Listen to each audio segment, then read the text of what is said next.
reunião presencial. E isso é muito importante. E essa interseção da cardiologia com a endocrinologia está cada vez mais comum, né? Como mesmo o próprio Luiz comentou, né? E já adiantando, dessa parte da atualização que a gente tem das diretrizes europeias com relação à prevenção desse cardiovascular no diabetes, o que tem mais importante é o que vem acontecendo nos últimos anos, que é a utilização do inibidor do SGLT2 e do análogo do GLP-1 de maneira mais precoce, certo? É até uma modificação, uma ruptura, digamos assim, da sociedade americana. Na sociedade americana nós temos lá o nosso ADA, nós temos lá a escola dos endocrinologistas, que eles não colocam a medicação como uma medicação a primeira a ser utilizada. Ainda tem a metformina. E ela já entra como uma segunda medicação. A nossa sociedade aqui no Brasil também ainda tem isso. Nós temos a metformina como a primeira droga e elas entram como uma segunda droga. Tanto o inibidor do SGLT2 como o análogo do GLP-1. E a grande ruptura que está tendo nos últimos anos é a sociedade europeia de colocar como possibilidade o início do inibidor do SGLT2 e do análogo, ou do análogo do GLP-1 sem utilização da metformina. Então já está dando essa liberdade. Então, vamos comentar aqui os pontos mais importantes. Inicialmente, com relação à parte da investigação, do screening para o paciente com diabetes, continua a mesma coisa, né? Paciente acima de 45 anos, todo mundo deve ser investigado para diabetes, acima de 45 anos. Abaixo de 45 anos, se tiver algum fator de risco, por exemplo, sobrepeso, associado ao sedentarismo, esteatose hepática, uma dislipidemia, hipertensão arterial, que tenha tabagismo, então deve ser investigado. Acima de 45, todos devem ser investigados. E deve ser investigado com a glicemia de jejum e também com a hemoglobina glicada, certo? E, no caso, os pacientes, caso não tenha diagnóstico de diabetes, deve ser avaliado até em 3 anos, novamente, fazer essa avaliação. Com relação à modificação de estilo de vida, mantém a mesma recomendação, né? A atividade física deve ser realizada. A OMS, ultimamente, ela até mudou um pouco com relação ao tempo de atividade física, aumentou, né, para 60 minutos por dia durante 5 dias na semana, aumentou para 300 minutos por semana, mas a gente mantém as recomendações. Com relação à perda de peso, 5 a 10% é o importante para prevenir também, para reduzir os desfechos, principalmente até um paciente com pré-diabetes, ele pode ter uma remissão para deixar de ser diabético com essa redução de 5 a 10%, tá certo? E um ponto importante que ele comenta com relação à parte da alimentação é a dieta mais do Mediterrâneo, que você tem uma quantidade menor de sal e também com relação à utilização com relação aos óleos insaturados. E com relação ao glicêmico, isso aqui também é uma coisa que muda de acordo com as sociedades, tá certo? A nossa sociedade aqui a gente mantém em 7%, a sociedade europeia também mantém em 7% a glicada, a americana, a UED, mantém 7%, só que a escola dos clínicos endocrinologistas, ele coloca em 6,5%.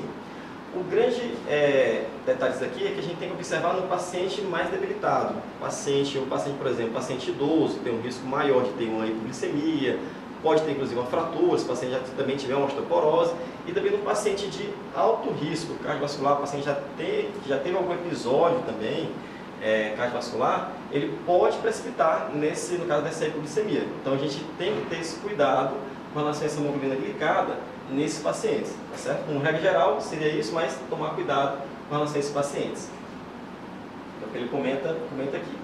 Então, pode ser considerado com relação ao paciente diabético 2, e no caso com mais cuidado com relação à hipoglicemia. E aqui é o ponto que eu considero mais importante, né? A gente tem esse OPT-FRONS, onde tem a ação das medicações para diabetes. E sempre o octeto, que logo deve mudar, deve ter mais um nono componente aí, que seria a parte da microbiota intestinal, mas nesse OPT-FRONS a gente tem a mudança desse paradigma com relação a essas medicações, com inibidores do SGLT2 e com os análogos do GLP-1, porque a gente está tendo uma modificação, uma redução de desfecho cardiovascular, com relação à parte da insuficiência cardíaca também, e com relação à falência renal, insuficiência renal, sem depender da glicemia. Ou seja, são medicamentos utilizados para diabetes, só que a gente está vendo efeito desses medicamentos independente da glicemia.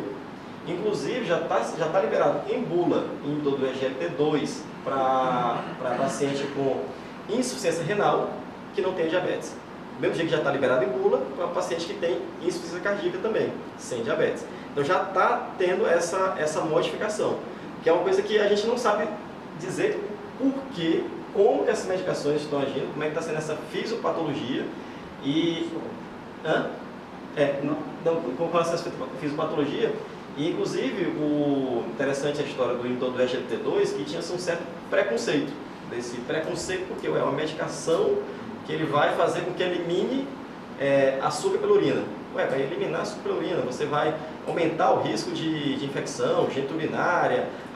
Isso, eles abandonaram durante muito tempo a avaliação. Se a gente lembrar a própria palavra diabetes mellitus, o diabetes mellitus vem exatamente da época lá que eles acreditavam que a pessoa estava se esvairindo pela urina.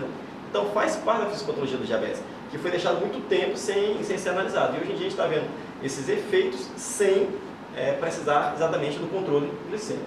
Então o que a gente tem com relação a isso? Metformina como primeira linha em pacientes sem DAC, RC e C, certo?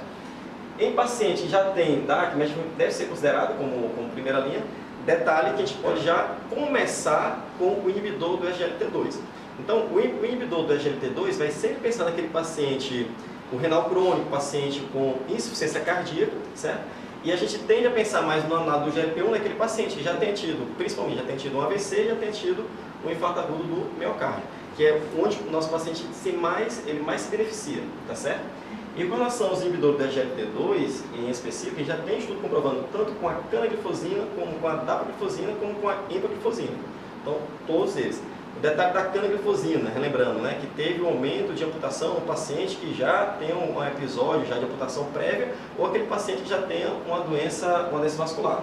Então, por causa disso, a utilização da canaglifosina ela é mais presente nos Estados Unidos. Então, no resto do mundo todo já reduziu bastante.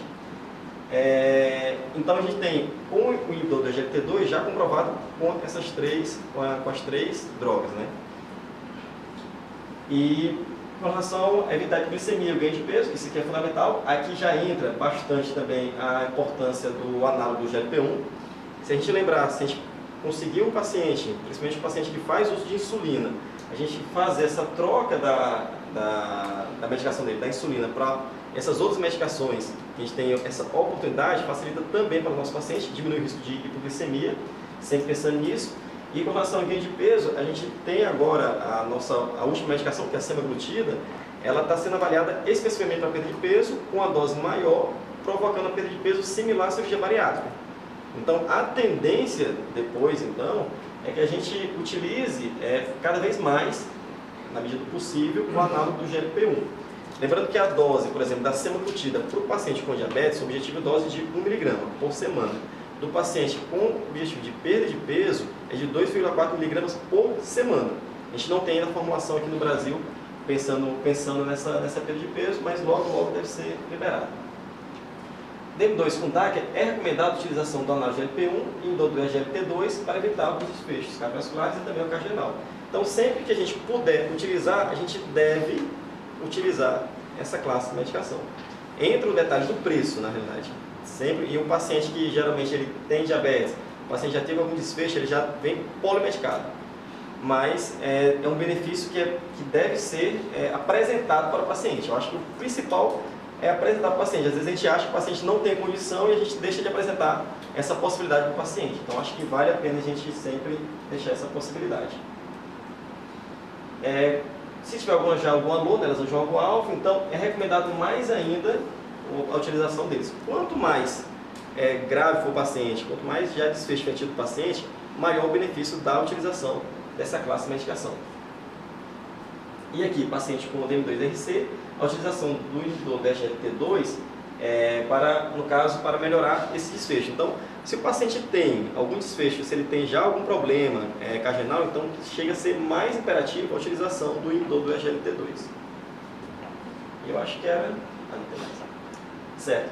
Tá, no caso, com IC, com IC fração de injeção reduzida, o inibidor do SGLT2 com o objetivo de reduzir internação. Interessante que, para a gente endócrino, a gente nunca tinha aquela ideia de pensar em insuficiência cardíaca. Era uma coisa que era o endócrino é mais pensado, pensa mais o quê? Controle glicêmico mesmo e tal. É uma coisa que a gente nem... sempre caminhava já para o cardiologista, para acompanhamento daí, mas a gente tem uma droga que ela diminui essa internação por IC.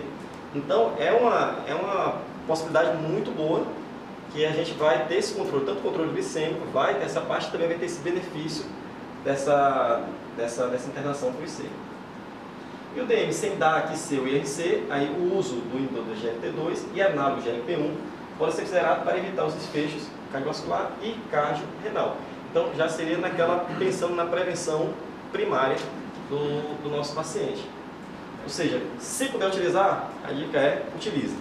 Se a gente for analisar, a gente tem as medicações, né? Metformina, que ainda é considerada aqui no Brasil, lá nos Estados Unidos, que tem que ser utilizada aí como segunda classe, inibidor do SGLT2, análogo de GLP-1. Depois a gente vem com a pioglitazona. A pioglitazona, ele tem um efeito, tem aquele efeito de acúmulo. Ele é praticamente anulado pelo inibidor do SGLT2, então é só analisar no paciente, principalmente no paciente, se for um IC descompensado, ele não tem nem o que discutir, né? Ele tem que evitar a pioglitazona, né? Mas se puder, no caso, se precisar utilizar, já veio com uma medicação bem, ainda muito utilizada. Sulfonilureia é o tipo de medicação que a gente está evitando agora o máximo possível, principalmente no paciente que já teve algum desfecho cardiovascular. Então, sulfonilureia fica agora já lá em última escala. A grande vantagem da sulfonilureia é que ela tem essa potência, né? Mas quando a gente vê a possibilidade de medicações que a gente tem hoje em dia, a gente pode sim utilizar várias medicações. O consenso Guideline, ele orienta a utilizar até 3 medicações antes de passar para a insulina, mas a gente ainda meio que off-label, a gente utiliza 4 classes, pode até utilizar 4 classes antes de passar para a insulina. O detalhe da insulina também é essa parte do risco de hipoglicemia. Quando o paciente ele tem hipoglicemia, o controle glicêmico dele fica muito pior, então dificulta mais ainda o tratamento. Então, pensar numa droga, toda vez que for pensar em uma droga que reduz os desfechos, uma droga que faça com que o paciente perca peso, e uma droga que não provoque a hipoglicemia.